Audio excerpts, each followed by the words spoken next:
estudando o Livro dos Médiuns, um estudo sequencial da obra O Livro dos Médiuns de Allan Kardec. Essa é a nossa forma de transmitir esperança, conhecimento e alegria.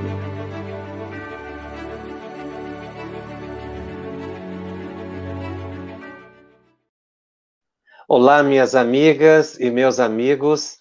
É com imensa alegria que nós retomamos aqui o estudo de O Livro dos Médiuns para a continuidade do nosso aprendizado. Este é o programa de número 36 da série Estudando o Livro dos Médiuns. Nós estamos no capítulo 9 da segunda parte, e o tema é Lugares Assombrados. Este é o segundo programa que nós trataremos deste tema, ou desenvolveremos esse capítulo.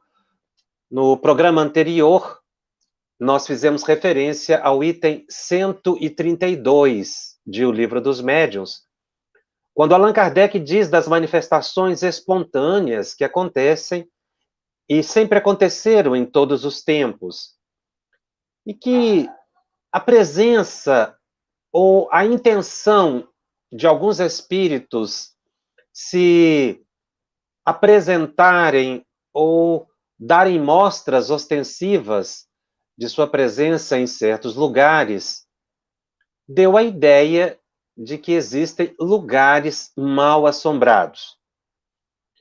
Todo esse capítulo, Kardec desenvolve o tema, faz uma longa entrevista com os espíritos, procurando saber da veracidade da questão dos lugares assombrados. O Kardec avança nesse assunto exatamente porque é de uma temática espírita, e Kardec também busca desvendar as relações do mundo espiritual com o mundo material. Ele queria saber se existem efetivamente lugares mal assombrados. Nós vamos concluir que não existem lugares mal assombrados. Toda tese desenvolvida pelos espíritos junto a Allan Kardec é de que existem espíritos em todos os lugares. Então, onde nós estivermos, existem espíritos. Mas muitas vezes, por causa do lugar, às vezes mais afastado, mais silencioso, tem-se a ideia de que existem lugares mal assombrados. Mas, efetivamente, os espíritos podem, em certos lugares, insistentemente darem mostra da presença deles, o que faz com que o leigo pense que existam lugares mais mal assombrados. Mas nós, estudantes da doutrina espírita, temos que superar esse entendimento para compreender que realmente em muitos lugares que nós possamos considerar como lúgubres, né, realmente ali podem existir espíritos, e que dariam a manifestação da presença, mas não utilizar a expressão mal assombrados. São lugares frequentados por espíritos, como a nossa casa é frequentada também por espíritos. Então, Allan Kardec, nesse item 132, faz a primeira pergunta: os espíritos se apegam unicamente às pessoas ou também às coisas? Apenas para recordar, os espíritos respondem a Kardec: depende da elevação deles. Alguns espíritos podem apegar-se aos objetos terrenos, os avarentos, por exemplo, que esconderam seus tesouros e que ainda não estão bastante desmaterializados, muitas vezes se obstinam em vigiá-los e montar-lhes guarda. A segunda pergunta que Allan Kardec faz aos espíritos nessa enquete, buscando entender os lugares de predileção dos espíritos, é no seguinte sentido: os espíritos errantes têm lugares de sua predileção? E aí é importante nós entendermos a pergunta, quando Kardec indaga se espíritos errantes têm lugares de sua predileção. O que são espíritos errantes? Porque a palavra errante no dicionário significa aquele que anda sem destino, o nômade. Mas não é nesse sentido que a palavra errante é empregada pelos espíritos. Na doutrina espírita, a palavra errante tem um significado muito específico. Allan Kardec vai utilizar a palavra errante no sentido de espírito não encarnado.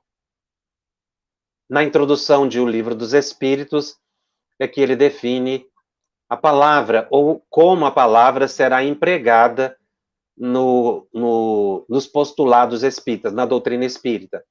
Então, Allan Kardec, na introdução de O Livro dos Espíritos, diz: os não encarnados ou errantes não ocupam uma região determinada e circunscrita.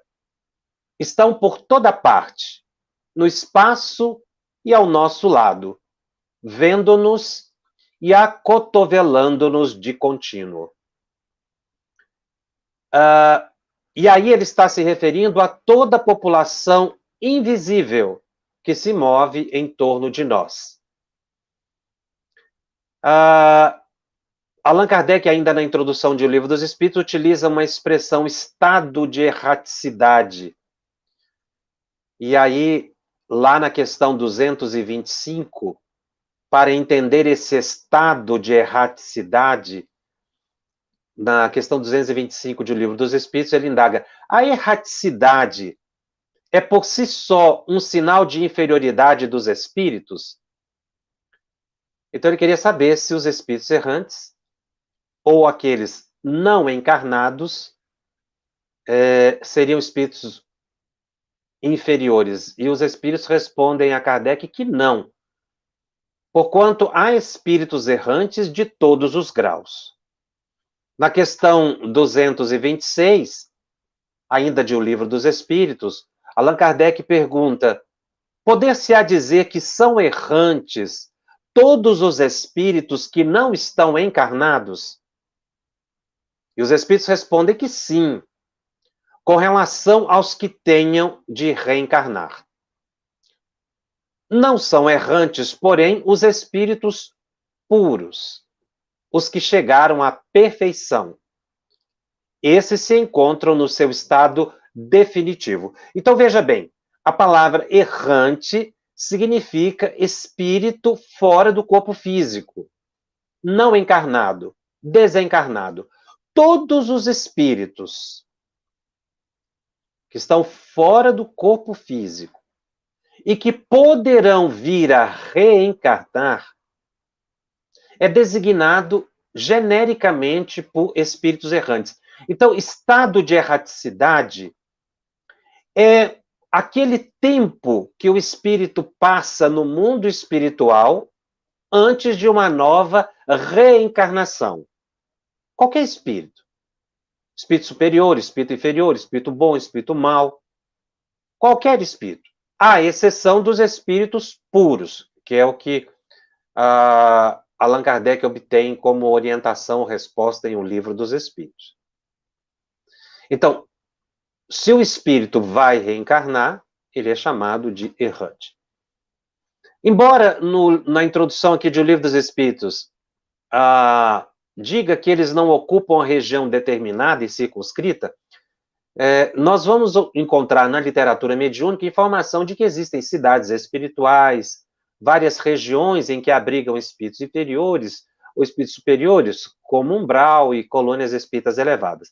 O que, na verdade, Kardec pontuou aqui não está relacionado a isso, às diversas situações ou lugares que os espíritos podem ocupar. Quando ele diz os espíritos não ocupam, os errantes não ocupam uma região determinada e circunscrita, ele está querendo dizer que eles não ficam presos a um lugar, a uma região determinada e circunscrito a um certo espaço. É isso. Não quer dizer que eles não se reúnam. em lugares de predileção. Eles estão espalhados por todos os lugares no planeta Terra e fora do planeta Terra. Então, aqueles que estão por reencarnar são chamados de espíritos errantes. Não é quem errou, não é quem está em erro, e nem é aquele que anda sem destino. Como disse, é uma expressão que vai designar espíritos que estão por reencarnar, ou que poderiam reencarnar, independente do tempo, se é daqui 1 ano ou se é daqui 500 anos. Se o espírito ainda pode reencarnar, ele é considerado genericamente como errante. E é isso que Allan Kardec, na pergunta número 2, do capítulo que nós estamos estudando, do capítulo 9 de O Livro dos Médiuns, na pergunta número 2, ele pergunta: tem os espíritos errantes lugares de sua predileção?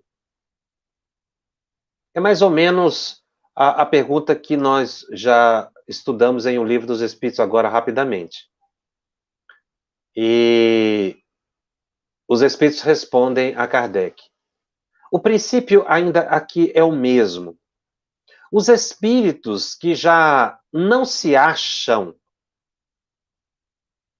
apegados à terra vão para onde se lhes oferece o ensejo de praticarem o amor. São atraídos mais pelas pessoas do que pelos objetos materiais. Contudo, pode dar-se que dentre eles alguns tenham, durante certo tempo, preferência por certos lugares. Esses, porém, são sempre espíritos inferiores. Aqui os espíritos esclarecem para Allan Kardec que quando o espírito está desprendido dos interesses materiais, ele vai buscar lugares em que ele possa progredir, fazer o bem, exercitar o amor, vai para junto daqueles com os quais ele pode trabalhar em benefício do próximo. E em trabalhando, conquistar a sua evolução. Ou seja, aqui os espíritos nos convidam para, quando nós nos desprendermos dos interesses materiais, nós buscarmos o nosso progresso, não ficarmos presos a lugares. Mas para que isso possa acontecer depois da desencarnação, nós já temos que ter um certo desprendimento, um desapego dos bens materiais. Aqui, bem entendendo o que estamos querendo dizer, não é desvalorizar ou desmerecer os bens materiais, não é isso. Nós temos que respeitar, dar um bom uso ao dinheiro, aos objetos que possamos ter, ou seja qual for o ambiente que nós estejamos colocados. Não termos apego, mas valorizarmos. Seja uma choupana, um pequeno pedaço de chão ou um palacete. Nós temos que valorar esses ambientes, agradecendo a Deus por estarmos utilizando, na visão de que somos usufrutuários, que não temos a posse dele eternamente, que um dia nós teremos que nos desprender desses objetos, das coisas. Isso é um exercício psíquico, e muitas vezes a pessoa fica muito apegada realmente às coisas que tem, um apego exagerado. Chegam a cometerem crimes por causa de patrimônio material. E isso faz com que essas pessoas, depois de desencarnadas, permaneçam vinculados a esses lugares. Porque ficam como que vigiando essas coisas, pela vinculação que criam. A casa, a espaços físicos, a posses, a objetos. Mas esse é um exercício que a gente não pode fazer depois que desencarnar. Como disse, nós temos que dar valor e respeitar, não sermos esbanjadores dos bens que temos, quando os temos. Mas também não termos um apego tal em que a gente ame os objetos a tal ponto de corrompermos a nossa emoção, os nossos sentidos, pelo prazer da posse dos bens materiais. é bem diferente. E é isso que Allan Kardec está dizendo aqui, que quando o espírito, a pessoa tem preferência por determinados lugares, de acordo com o aprendizado que ele teve quando encarnado. A questão número 3 de Allan Kardec é a seguinte: o apego dos espíritos a uma localidade, sendo sinal de inferioridade, constituirá igualmente prova de que eles são maus. Então, um espírito pode estar ligado a uma localidade. Quer dizer que ele é mau? Não, respondem os espíritos. Certamente que não. Pode um espírito ser pouco adiantado. Ele falou que é inferior, ele não falou que é mau. Sem que por isso seja mau. Não se observa o mesmo entre os homens? Então, o apego ao lugar é sinal de inferioridade, porque nós temos que nos desprender da matéria, dos bens materiais, do apego, tanto a pessoa, como lugares, como coisas. Porque isso é que constitui elemento de perturbação para nós depois de deixarmos a vida física. E é isso que Allan Kardec verificou no seu estudo, de que as pessoas continuam com os mesmos interesses depois da desencarnação. Mas também há um outro episódio ou uma outra situação que vincula o indivíduo a certos lugares, que é exatamente aquele em que, naquele lugar em que ocorreu uma grande violência, um crime, e que a pessoa fica psiquicamente ligada ao lugar do crime que cometeu contra o próximo ou que cometeu contra si mesmo, que é o caso do suicídio, que pode levar o indivíduo a ficar retido a determinados ambientes. Isso não é regra geral, mas pode acontecer.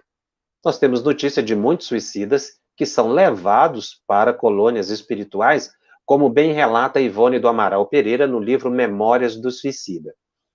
Mas a mesma médium Ivone Pereira, no livro Recordações da Mediunidade, no capítulo 6, ela dá um testemunho,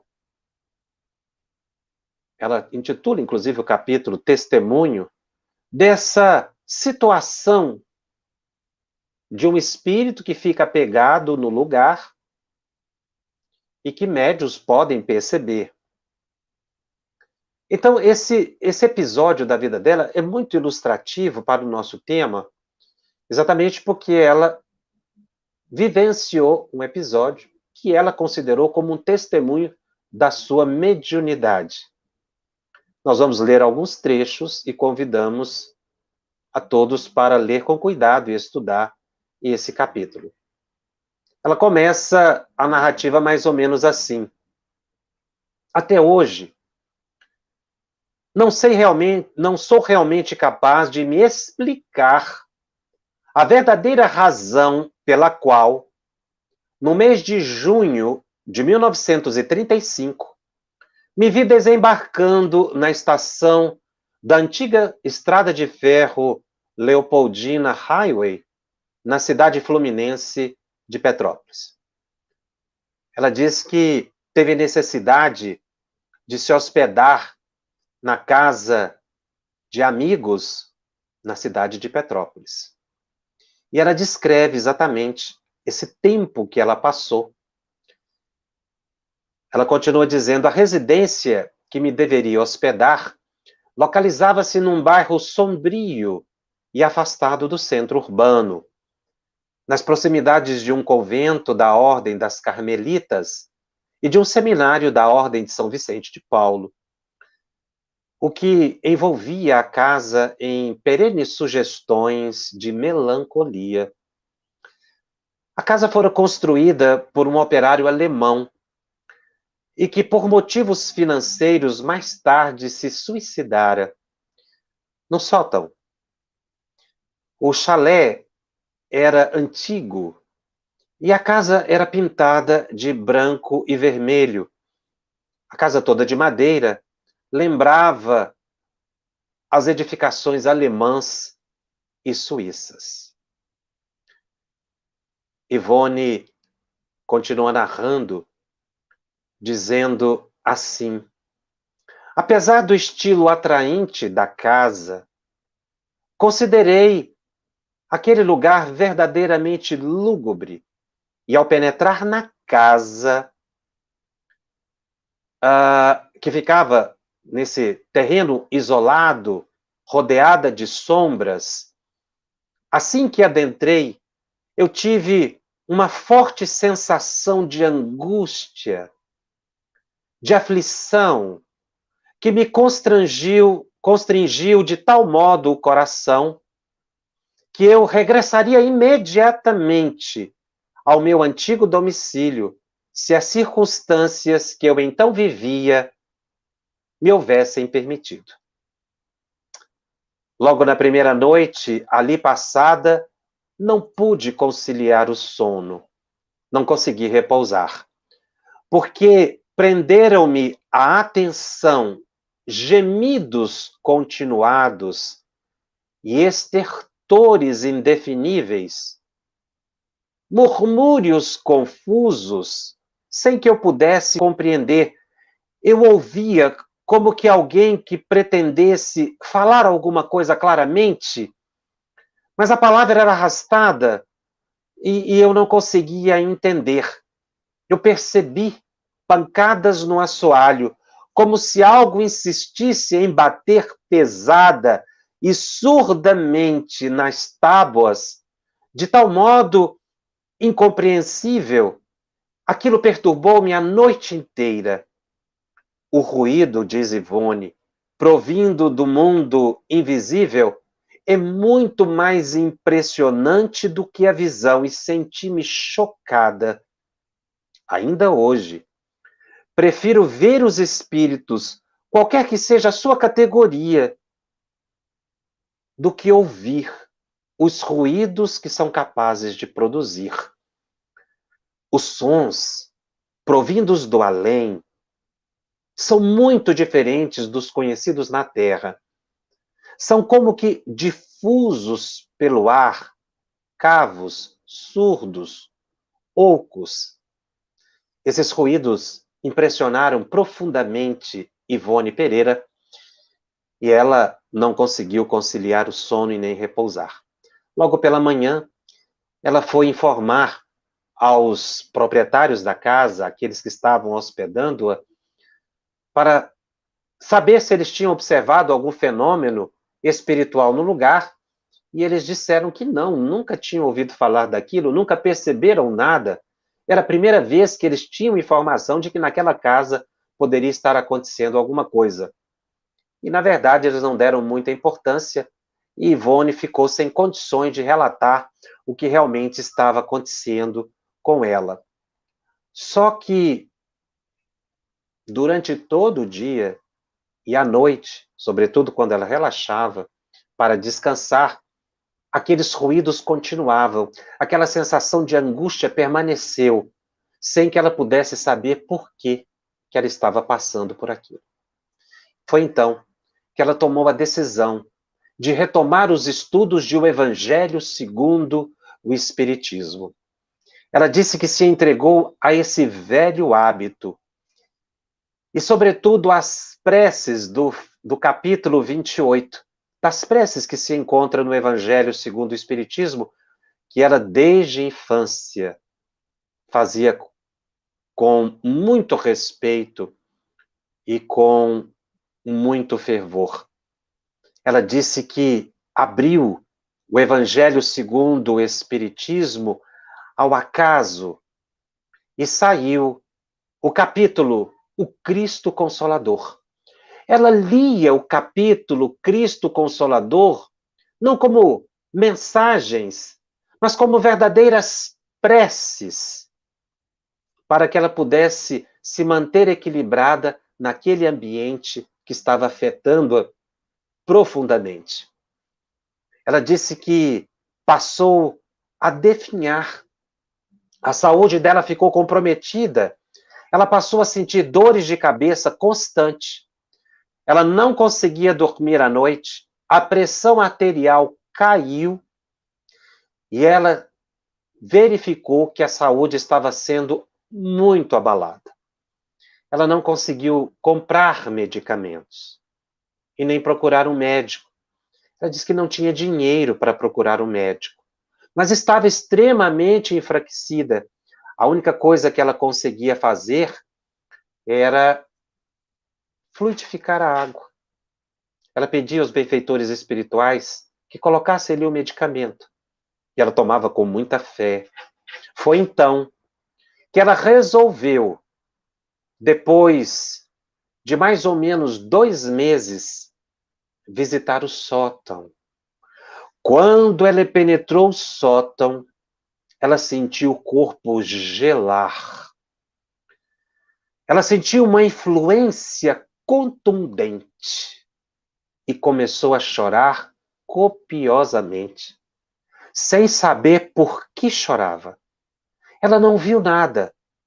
Foi uma sensação de frio e desejo de chorar, intensos. E foi a partir daí, 2 meses depois dela estar naquela angústia toda, que ela conseguiu verificar o que estava acontecendo. Ela viu, diz ela, com precisão no assoalho do sótão, um homem que se esvaía em sangue. Ele debatia-se em convulsões, numa agonia dolorosa, murmurava palavras ininteligíveis, agitava braços e pernas. Eram os braços e pernas desse espírito que provocavam os ruídos que tanto perturbavam Ivone, que ela considerava ruídos horríveis, horrorosos. Eram os ruídos das batidas de braços e pernas. Foi então que ela percebeu que aquele homem que estava envolto em sangue havia dado um tiro no próprio coração. Ele havia se matado naquele lugar. Era o antigo proprietário da casa. Foi então que ela ficou numa situação e fez uma pergunta para tentar compreender o que fazer naquele momento. Ela fez uma pergunta silenciosa: o que poderei fazer por ele, que estava ali nitidamente aos seus olhos espirituais? E uma voz lhe respondeu: orar, falar-lhe, envolvê-lo na piedade de vibrações amorosas, despertá-lo do pesadelo em que se encontra e se deprime há tanto tempo, anestesiar a sua desgraça com a palavra da fé e da esperança, ampará-lo no coração com a doçura do amor materno. A mulher médium é sempre mãe dos desgraçados. Sussurraram-me aos ouvidos as piedosas palavras dos assistentes invisíveis que me protegiam e me permitiam o fenômeno. Ela não viu os benfeitores espirituais. Ela sentiu-lhes a presença e ouviu-lhes o conselho. Foi então que ela intensificou as orações. Ela disse que lia como prece as amorosas comunicações do Espírito de Verdade, de Santo Agostinho, de Fénelon, todas aquelas sublimes lições que estão colocadas em um Evangelho segundo o Espiritismo. Então, na medida em que ela fazia as leituras do Evangelho, sem se deixar intimidar, ela não teve medo. Ela fazia as leituras buscando projetar imagens mentais positivas em direção daquele espírito que não poderia ouvi-la, tal estado de perturbação. Ele era incapaz de ouvir os pensamentos mentais de Ivone. Mas ela continuou, dia após dia, orar por ele. As orações, as leituras, faziam com que em torno dele ocorressem projeções, as imagens das leituras que ele foi absorvendo lentamente, sucessivamente, sem ouvir as palavras, mas sentindo as vibrações amorosas de Ivone. A cada noite, ela tomava o Evangelho e lia, tocada por magia celeste, porque é isso que provoca nas pessoas a leitura de o Evangelho segundo o Espiritismo. Ela diz que precisou se recolher no estudo do Evangelho e das preces, porque se ela se intimidasse, se ela negligenciasse, ela estaria perdida, diz ela. As funestas infiltrações vibratórias do suicídio acabariam como que provocando nela uma obsessão inconsciente. O espírito era capaz de obsidiá-la sem pretender. Porque ela também foi suicida em vidas passadas. E ao reencontrar com aquelas vibrações, ele poderia, sem querer, induzi-la novamente ao suicídio. Daí a angústia dela. Aquela vibração fez com que revivesse nela a ideia do suicídio. Se ela prestasse atenção naquele pensamento, ela ficaria obsidiada. Então, para neutralizar os pensamentos daquela entidade sofredora que estava ali, porque ele não estava com a intenção de obsidiá-la, era a presença dele, eram as irradiações emocionais dele, que impregnavam-na, dada a sua sensibilidade. Então, ela não vacilou. Ela continuou as orações. Mas ela percebeu que ela tinha a necessidade do transe mediúnico. Isso é muito comum acontecer com os médiuns, quando se aproximam de certos espíritos, inclusive fora das reuniões mediúnicas. Ela se viu tão vinculada àquele espírito que ela percebeu que a solução mais própria seria o fenômeno da incorporação. Mas como fazer isso sozinha? Ela não tinha condições de fazer essa atividade ou de se permitir ao fenômeno da psicofonia sozinha, dentro daquela casa, com anfitriões que não compreendiam a situação e nem acreditavam na presença daquela entidade. Então ela ficou num grande dilema, porque ela somatizava todas as sensações do espírito. Isso é muito comum, como dissemos, porque o médium, quando se aproxima de um espírito, ele vai assimilar e ele tem o desejo, é muito comum, do transe. Porque através do transe, realmente o espírito pode se esclarecer e o médium sai daquela angústia. Por isso é tão importante o médium frequentar sessões mediúnicas regulares. Mas ela não via naquela casa, como os lares não têm ambiente apropriado para esse tipo de atividade, ela não via condições de atender aquele espírito. Como disse, sozinha era impossível. Então o que ela fez? Ela buscou encontrar um centro espírita ali em Petrópolis. E ela acabou encontrando o centro espírita. Mas aí surgiu um outro problema. Ninguém a conhecia na cidade. Então ninguém ia permitir, nenhum grupo ia permitir que ela, de um momento para o outro, começasse a frequentar e entrar em transe. As pessoas não a conheciam, obviamente não confiariam nela, embora ela chegou a frequentar, a visitar aquela casa espírita, segundo ela.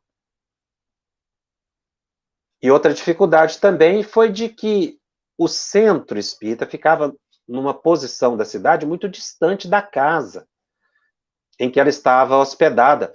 e não tinha condições dela mesmo frequentar as reuniões públicas do centro, que seria também uma alternativa para solucionar aquele problema que ela estava enfrentando. Porque o centro era muito longe e não tinha condução ou pessoas que pudessem acompanhá-la até a casa já em altas horas, ou quando a reunião terminasse, porque ela ficaria sozinha. Enfim, ela voltou para casa e continuou naquele problema, sentindo a necessidade do transe, mas sem um centro espírita e nem mesmo sem condições de visitar ou de assistir às reuniões públicas. Quando eu li esse episódio, fazendo um parênteses, eu me lembrei exatamente do momento que nós estamos vivendo de pandemia, em que os centros espíritas estão com as reuniões suspensas, não é? E os médios estão passando por essa situação. Por isso nós escolhemos esse trecho para estudo nessa noite. Muitos médios estão se queixando exatamente do que Ivone passou. Entram em contato com os espíritos, sentem a presença dos espíritos, angústia, a dor, às vezes não enxergam claramente com essa evidência que a Ivone tinha, ou não ouvem como Ivone ouvia, por causa da capacidade mediúnica dela, e a mediunidade dela era de resgate profundo, mas sentem a presença das entidades que às vezes visitam os lares, ou que estão presentes ali, como verdadeiros choques emocionais. E aí que muitos tentam a solução de fazer a reunião mediúnica em casa, o que é inadequado. Como a própria Ivone diz aqui, o ambiente não permitia. Ela estava muito ligada ao espírito. Ou então, a ideia que alguns tiveram de fazer a reunião mediúnica virtual, o que é a mesma complicação, porque a pessoa ainda está sozinha.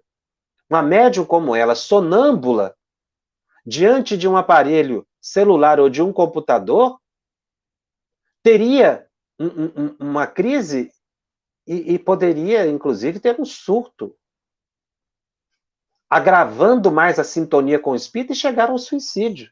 Então é muito arriscado você induzir uma pessoa, um médium sonâmbulo, um médium que tem a psicofonia sonambúlica, que não tem domínio pessoal, é muito difícil você induzi-lo ou arriscado a uma psicofonia a longa distância, tentando orientar o computador. Porque a pessoa não tem controle. Agora, nós verificamos que essa medida deve ser refletida para evitar piores prejuízos. Porque uma pessoa inexperiente pode entrar num transe, não sair do transe, e isso ser considerado como um surto psicótico e a pessoa ficar em graves dificuldades. Foi a situação que Ivone se viu. Sem o centro espírita, sem poder frequentar reunião pública e sentindo dentro da casa um espírito suicida que a afetava profundamente, porque ela também fora suicida. É o momento que nós estamos passando. Qual foi, então, a solução que Ivone encontrou? Ela entendeu que ela mesma, sozinha, deveria esclarecer aquela entidade. Não teria outra solução. Não tinha o centro, não tinha reunião pública, não tinha ninguém dentro da casa para estar com ela. Ela, então, assumiu amorosamente. Achei linda essa expressão.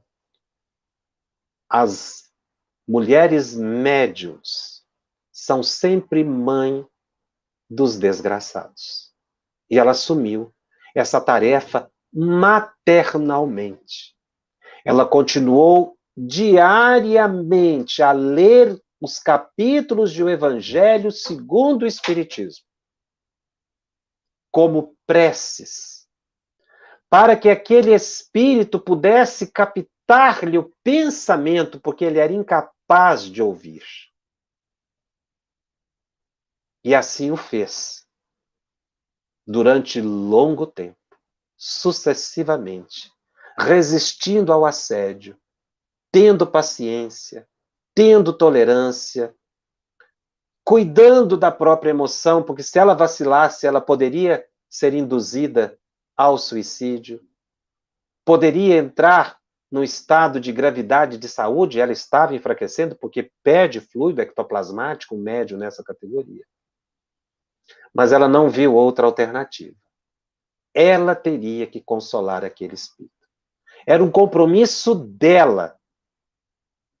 Não foi por acaso que Ivone foi parar naquela família.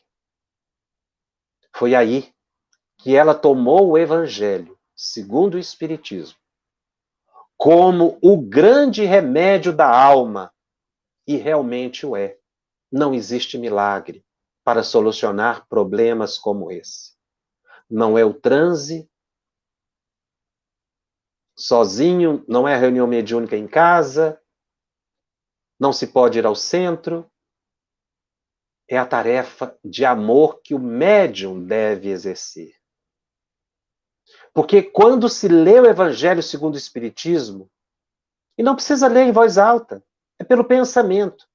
As imagens se projetam no ambiente e os espíritos vão assistindo essas imagens. Ou como esse suicida do sótão, mesmo sem ouvir mentalmente as palavras, aquelas frases foram balsamizando. Ela ficou 1 ano nessa situação. Quando estava completando 1 ano de orações diárias, de paciência, de humildade, de fortalecimento da fé, o espírito Charles e Camilo Castelo Branco, Charles, que foi seu pai em vida passada e era o seu mentor nessa encarnação, fez-se visível a ela. Eles estiveram o tempo todo do lado dela, mas era o testemunho de Ivone. E Charles, então, pôde explicar por que ela passou por aquela situação. Ele disse a ela: também tu foste suicida.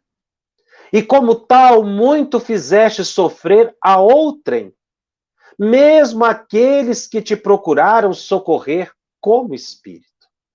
Seria necessário, diz Charles, para teu desagravo, para tua honra espiritual, que um dia testemunhasses valores em torno do complexo suicídio e retribuísses a outrem o auxílio que obtiveste com a caridosa assistência daqueles que te socorreram outrora.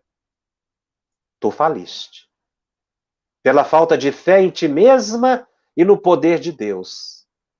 Assim, ligada a ti pelas correntes afins humanizadas, a entidade suicida adquiriu condições para se reanimar e perceber o que se tornava necessário à melhora do próprio estado, revigorando-se vibratoriamente. Então, aquele contato dele, do espírito com a Ivone, as preces, foram revigorando a entidade. Ela estava esclarecendo o espírito. Ou como a palavra que se usava à época, ela estava doutrinando os espíritos. Sem palavras audíveis, mas pelo pensamento, provando que a desobsessão não se dá somente pelo transe. Porque os benfeitores espirituais poderiam ter tirado aquele espírito do ambiente antes. Por que não fizeram? Porque era o testemunho da Ivone.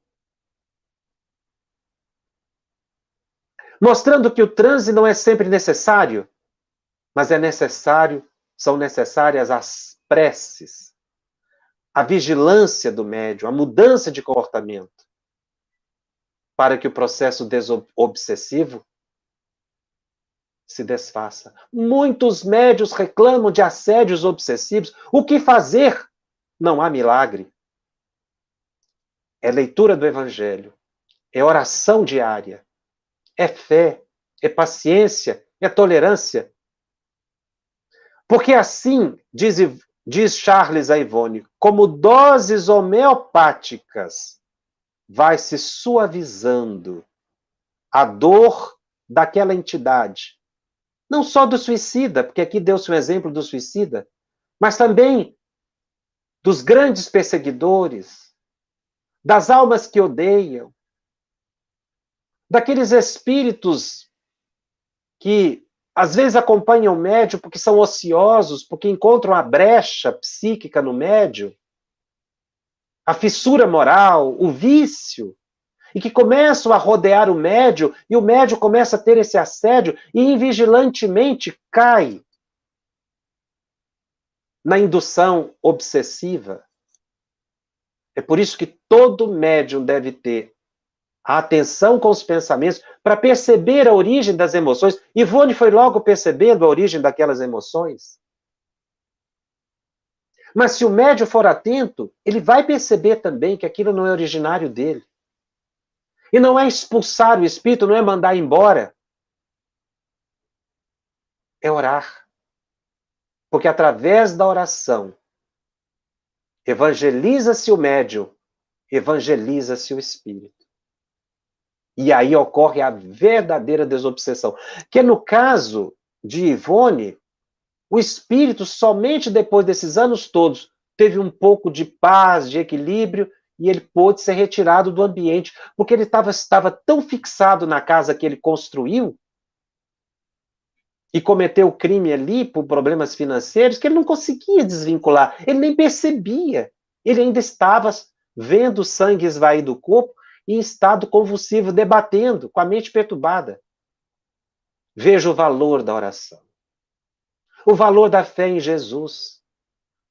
O capítulo Cristo Consolador de O Evangelho segundo o Espiritismo, Ivone diz que lia aquelas palavras do Espírito de verdade como orações. Então ela não somente tinha uma leitura intelectual, mas uma leitura emocional que projetava no ambiente. E foi assim, consolando e esclarecendo aquele espírito.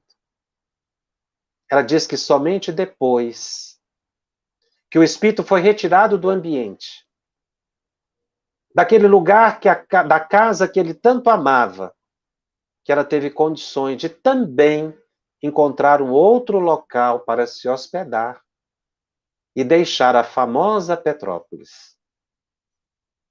Depois que o pupilo espiritual, ela assim se refere àquele espírito sofredor, o seu pupilo espiritual, que ela acabou descobrindo o nome dele, Wilhelm, alemão, ou Guilherme. E também era no mês de julho que ela pôde deixar melancolicamente a cidade de Petrópolis.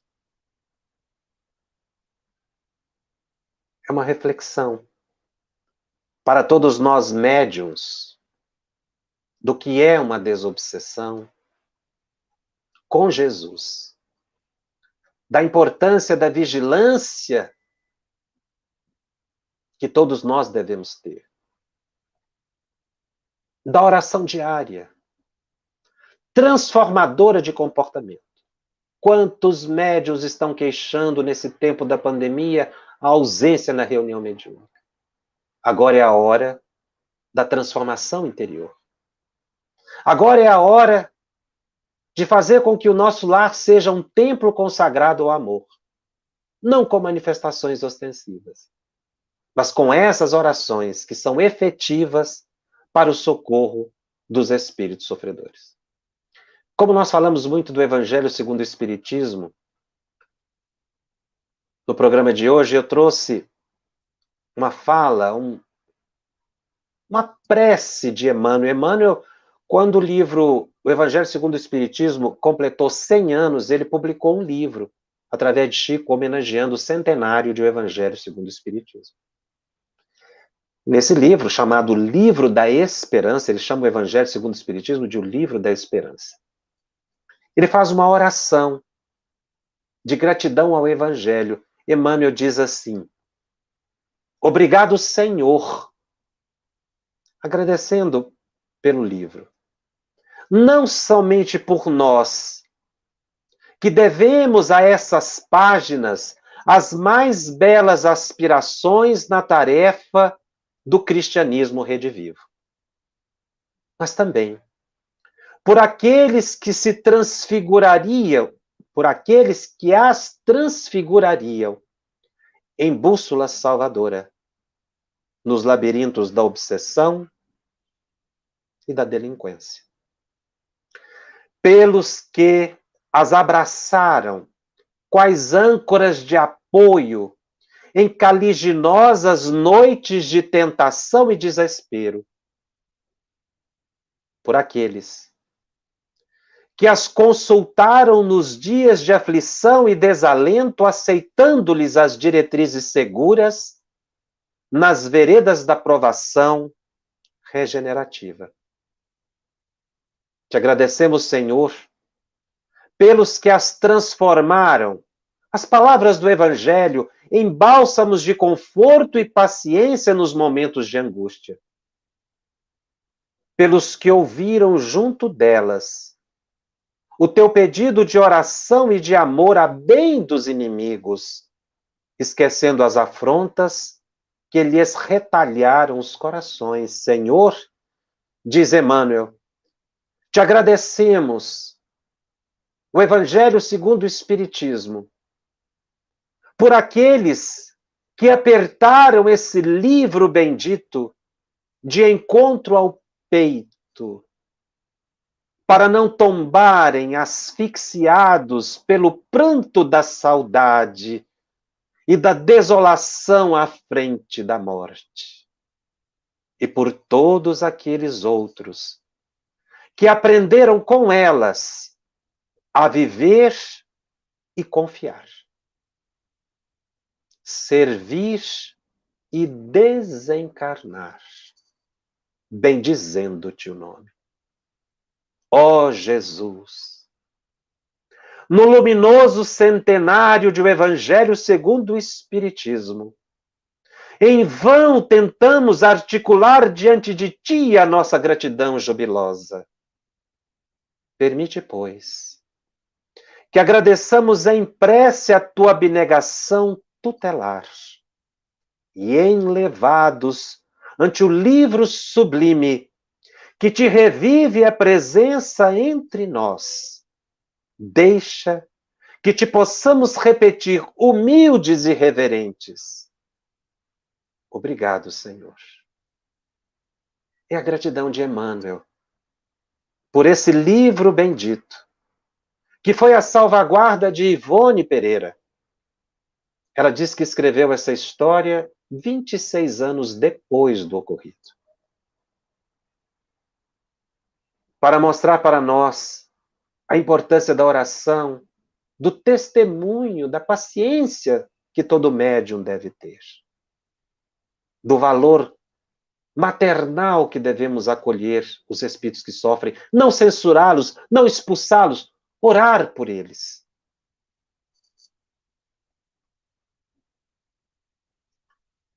Nós vamos continuar esse capítulo belíssimo no programa da semana que vem.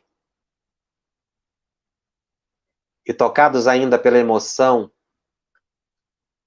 das reflexões que Ivone do Amaral Pereira nos trouxe nessa noite, da beleza de consolar os espíritos, vamos tentar aqui responder algumas questões que nos foram colocadas. Eu vou preferir as perguntas mais diretamente ligadas ao programa. As que eu não responder podem ser colocadas no Telegram, no nosso grupo no Telegram, que nós vamos responder todas. Vamos ver aqui.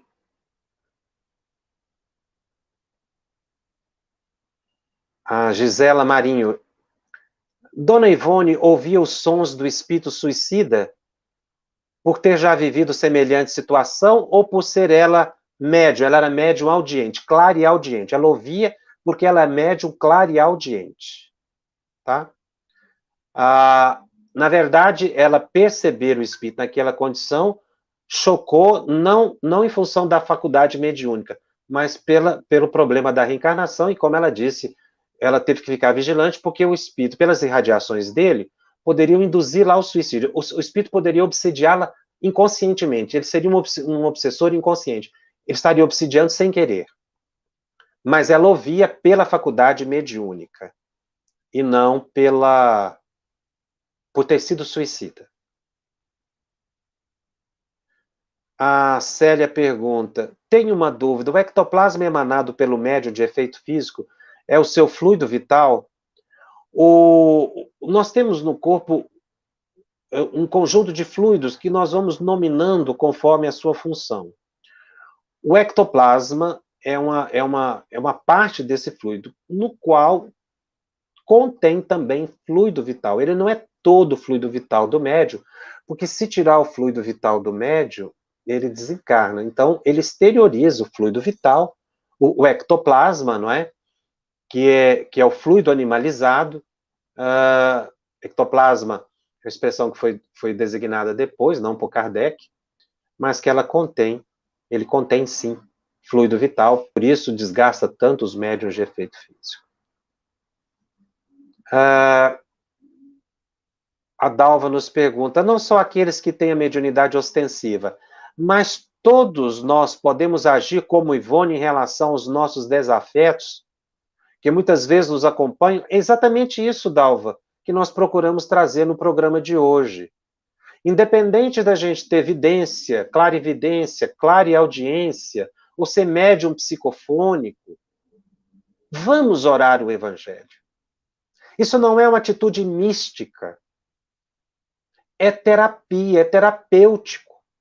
Porque essas irradiações emocionais de Ivone iam também fluido ectoplasmático, juntamente com o fluido amoroso dela, não é? Que era remédio para o espírito. Isso foi ao longo do tempo, tirando o espírito daquele estado de perturbação, e ele pôde ser retirado do ambiente. Então, nós devemos fazer isso, independente se somos médiuns ostensivos ou não. É essa a nossa tarefa de estudantes do Espiritismo. Começarmos a aplicar esse conhecimento, não para entrar em transe, não para buscar desdobramentos, exercícios mediúnicos em casa. É para ficarmos conscientes e seguros.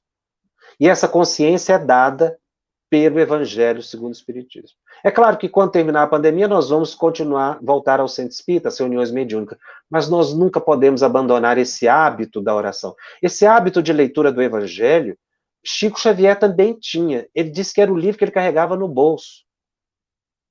Não que nós, médios, nos tornemos místicos, porque no Espiritismo, a oração, ela tem uma outra função de impulsionar fluidos.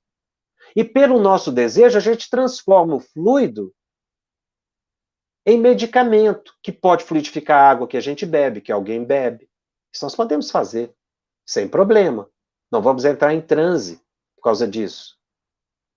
Nem precisamos de concentração profunda, porque o espírito, amigo nosso, é que vai fluidificar. Mas a oração também nós devemos fazer, porque ela é bálsamo. Ela se torna medicamento fluídico. Então eu posso orar para os desencarnados, orar para os encarnados.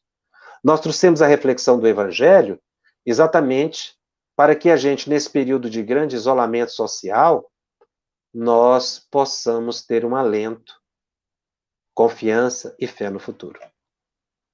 Bom, nós vamos ficando por aqui. Lembrando que o nosso estudo está disponível também em podcast no canal da FEB TV, no Spotify e nas demais plataformas de áudio streaming. Os nossos encontros semanais, eles ficam gravados e disponíveis gratuitamente. Divulgue, compartilhe com aqueles que não puderam assistir ao vivo. E se você tem dúvidas acerca de mediunidade, eu gostaria de ficar atento à programação da FEB TV, acesse o Telegram, baixe o aplicativo. O nosso grupo é @FebTV_Médiuns. E se você deseja encontrar todo o conteúdo estudado, até hoje todos os programas estão gravados e localizados num lugar só. Acesse o site febtv.com.br/médiuns. Lá você encontrará também as perguntas que já foram feitas, respondidas no Telegram, separados por assuntos. E, finalmente, convidamos você. Apadrinhe a FEB TV. Colabore. A FEB TV subsiste com colaborações espontâneas que as pessoas podem fazer segundo, naturalmente, as suas possibilidades. Ela permitirá que a TV FEB TV no canal do YouTube permaneça no ar e possa levar este e outros estudos a tantos lares, para o consolo, para o esclarecimento e para a paz. Eu te aguardo na semana que vem para continuarmos os nossos estudos. Até lá. Estudando o Livro dos Médiuns, um estudo sequencial da obra O Livro dos Médiuns de Allan Kardec. Essa é a nossa forma de transmitir esperança, conhecimento e alegria. –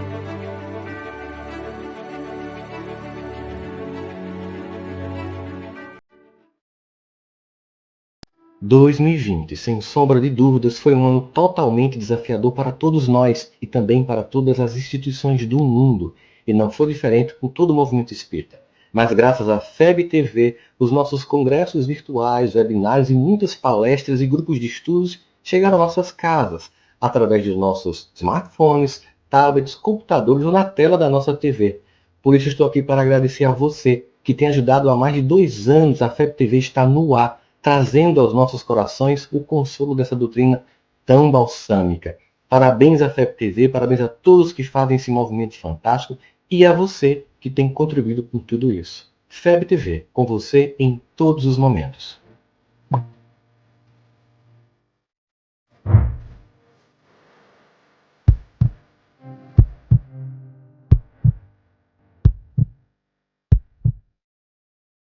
Conheça a Federação Espírita Brasileira, que busca mostrar quem ela é. O trabalho realizado por meio desta instituição centenária, trazendo você para dentro da nossa casa. Como surgiu a Federação Espírita Brasileira? De Augusto Elias, o seu fundador, aos dias de hoje, o que ocorreu? Quem foram e quem são os vultos que fizeram e fazem parte desta história? Qual a relação de nomes como Chico Xavier, Bezerra de Menezes e Boni Pereira com esta instituição? Qual a sua missão? Como ela atua na formação do homem de bem? Apresentaremos a Federação Espírita Brasileira em formato dinâmico com vídeos, depoimentos, postagens históricas, áudios. Conheça e faça parte desta família.